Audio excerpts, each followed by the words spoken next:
Friends, Ashok IAS में आपका स्वागत है। फ्रेंड्स, कुछ बच्चों की डिमांड आ रही थी कि हमें जो है बुक लिस्ट बताइए यूपीएससी के लिए।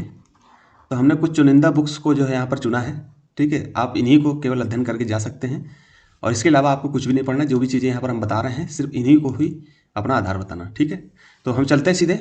वीडियो आप देख रहे होंगे तो मैंने देखिए इसको वैसे लगा रखा है जो GS 1, 2, 3 एंड 4 इस हिसाब से मैंने लगा रखा है कि पहले GS 1 की बुक लिस्ट, फिर 2 की, फिर 3 की, फिर 4 की। ठीक है, तो उसी आधार पे हम सारी जो है सिलेबस के अकॉर्डिंग ही हमने सारी चीज़ें लगा रखी हैं। और सिलेबस के अकॉर्डिंग जैसे GS 1 में जो सिलेबस पहले है तो पहले उसको बता दिया, फिर 2 में क्या है, फिर 3 में क्या है, इस तरह से GS 1, 2, 3, 4 को सारा एक क्रम में सारी चीज़ें बताई गई है। ठीक, और एक आपको डिस्क्लेमर दे दूँ कि 2026 का जो बच्चे पेपर दे रहे हैं उनको ये बुक लिस्ट नहीं फॉलो करनी है, नहीं देखनी। वो जो पहले से फॉलो कर रहे हैं, पहले से जो पढ़ रहे हैं, उनको केवल वही देखनी है और समझनी पड़नी। ठीक, वो अगर ये वीडियो देखने लगेंगे तो भटक जाएंगे, तैयारी से विमुख हो जाएंगे। अभी वो जो तैयारी कर रहे हैं वो अपना करते रहें। जो 2027 के बाद देना चाह रहे हैं, मतलब 2027, 28, 29, 30 वाले जो हैं वो इस बुक लिस्ट को फॉलो करें। ठीक है, तो देखिए इतिहास की सामग्री में आपको प्राचीन इतिहास आपको 6 क्लास की NCERT पढ़नी है। ठीक, 6 से लेकर 12 तक की पढ़नी है। तो हम इसमें 6 क्लास में जैसे प्राचीन भारत है, फिर 7th क्लास की मध्यकालीन भारत है, फिर 8th क्लास में 2 पार्ट हैं, भाग 1, भाग 2। ठीक, भाग 1, भाग 2। तो यहाँ पर कुछ नई पुस्तक में सिर्फ एक ही पार्ट में आ गई है, पता चला मुझे। लेकिन पहले जब मैं पढ़ता था तो इसमें भाग 1, भाग 2 आती थी नई NCERT में। तो मैंने भाग 1 और भाग 2 के हिसाब से लगाया है। ये देखिए भाग 2 यहाँ पर है। ठीक, ये भाग 1 है, भाग 1। ठीक, भाग 1।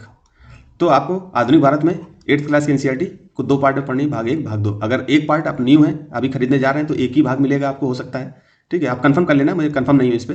ठीक है, अगर भाग 1 मिल रहा है मतलब एक ही पुस्तक मिलेगी जिसमें दोनों भाग एक साथ कर दिए हैं। ठीक है, पहले पतली पतली सी बुक थी, अब थोड़ी सी मोटी कर दी होगी उन्होंने, दोनों को मिला दिया होगा। तो जो पहले के विद्यार्थी हैं तो वो इसी को देखें, जो नए खरीदने जा रहे हैं तो वो अपना बुक सेलर से पूछ लें। ठीक है, कि पहले 2 भाग आती थी, अब एक ही भाग है क्या, इस तरह से। ठीक है, तो आपको ये पढ़नी है। फिर आप जैसे 9th क्लास में आओगे तो आपको जो है 8th क्लास के 2 भाग पढ़ ली। फिर आप 9th क्लास में वर्ल्ड हिस्ट्री आपको यहाँ से पढ़ने को मिलेगी। फिर 10th क्लास में आप आओगे तो इसमें भी वर्ल्ड हिस्ट्री आपको 10th में देखने को मिलेगी। फिर 11th में भी आपको वर्ल्ड हिस्ट्री देखने को मिलेगी। इनमें भी आपको बहुत चुनिंदा चीज़ें पढ़नी है, क्योंकि इसमें 2 से लेकर 4 तक की संभावना प्रश्नों की बनती है, वो भी मेंस में आता है। तो आप अगर किसी कोचिंग संस्थान की नोट्स पढ़ रहे हैं तो आप केवल उसी पर रिलाई करिए, आप इसको मत पढ़िए। ठीक है, 9th को छोड़ सकते हो, 10th को छोड़ सकते हो और 12th को छोड़ सकते हो। ठीक, सॉरी 11th को छोड़ सकते हो। लेकिन आपको लग रहा है कि नहीं मुझे जो है बेसिक भी पढ़ना है तो आप इसको पढ़ सकते हो। वैसे पढ़ लोगे तो आपको फायदा मिलेगा, क्योंकि IR जब आप पढ़ोगे तो ये सब चीज़ें IR का बेसिक यहाँ पर आपको दिखाई देता हुआ मिलेगा। ठीक, फिर इसके बाद जो है आप 12th में आओगे तो आपको नई NCERT में प्राचीन भारत आपको देखने को मिलेगा। तो प्राचीन भारत का भाग 1, फिर दूसरे में आपको मध्यकालीन भारत मिलेगा। ठीक, फिर तीसरे में आपको आधुनिक भारत मिलेगा। ठीक, आप देख रहे होंगे। अब आपको पढ़ना कैसे, मैं आपको यहाँ तरीका बता देता हूँ कि जैसे आप 6 क्लास की NCERT प्राचीन भारत पढ़ रहे हो तो इसको पहले पढ़िए, इसी के साथ साथ 12th का पहला भाग इसी के साथ पढ़ लीजिए। फिर आप मध्यकालीन भारत आप 7th क्लास की पढ़ रहे हो तो 12th का भाग 2 पढ़ लीजिए इसी के साथ। फिर आप जो है आधुनिक भारत पढ़ रहे हो 8th क्लास का तो इसके साथ साथ 12th का भाग 3 पढ़ लीजिए। तो आपका एक साथ तैयार हो जाएगा, आपको बहुत ज़्यादा बर्डन लेने की जरूरत नहीं पड़ेगी। ठीक, फिर इसके अलावा आपको आधुनिक भारत में आप जो है आधुनिक भारत में आप इनको पढ़ सकते हो। अगर आप कोचिंग इंस्टीट्यूट का मटेरियल देख रहे हैं तो सिर्फ आप उसी को देखिए, फिर इसको आप छोड़ सकते हो। मेरे हिसाब से इसको पढ़ लेना चाहिए कि बेसिक चीज़ें जो होती हैं NCERT की जो विश्व इतिहास में आएंगी तो उससे आपको एक समझ विकसित होती हुई दिखाई देगी। तो NCERT आपकी समझ विकसित करने में बहुत ज़्यादा फायदा करती है। NCERT को एक बार नहीं पढ़ना चाहिए, इसको कईयों बार आप पढ़ोगे तब आपको फायदा मिलेगा। ठीक है, फिर इसके साथ साथ आप देखिए यहाँ पर ओल्ड NCERT इतिहास की दी हुई है, तो ये जैसे प्राचीन भारत का है तो प्राचीन भारत की रामचरण शर्मा सर की बुक है। ठीक है, फिर आपकी मध्यकालीन में आप आ जाओगे, ये 11th क्लास की ये भी बुक है, 11th की ये भी बुक है, इसको पढ़ सकते हो। फिर आप आधुनिक भारत में आप आओगे 12th क्लास में तो आधुनिक भारत मिलेगा। फिर 12th क्लास में विश्व इतिहास भी मिलेगा अर्जुन देव सर की, ये विपिन चंद्रा सर की बुक है। ठीक है, ये अर्जुन देव सर की बुक है।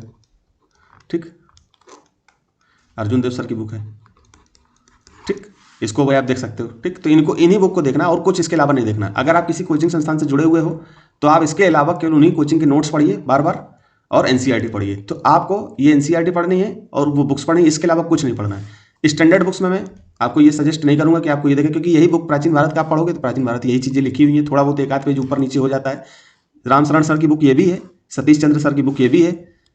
विपिन चंद्रा सर की बुक ये भी है, अर्जुन देव सर की बुक ये भी है। अब फिर इन्हीं बुक को उन्होंने एक पब्लिकेशन के थ्रू छाप दिया है, तो थोड़ा सा ये पार्ट अलग हो गया, तो इसको थोड़ा बहुत मोटा कर देते हैं पब्लिकेशन में, बाकी मटेरियल वही रहता है। आधुनिक भारत में भी यही चीज़ें थी। आधुनिक भारत में ये हो जाता है कि थोड़ा सा आधुनिक भारत में प्रश्न ज़्यादा बनते हैं, तो आप इसकी स्टैंडर्ड बुक्स पढ़ सकते हो, बाकी बहुत जरूरी नहीं है। आपने अगर इन्हीं को पढ़ा हुआ है अच्छे से, तो आप इन्हीं को पढ़िए, और कोचिंग मटेरियल आप पढ़ रहे हो तो कोचिंग मटेरियल को देखिए, ठीक।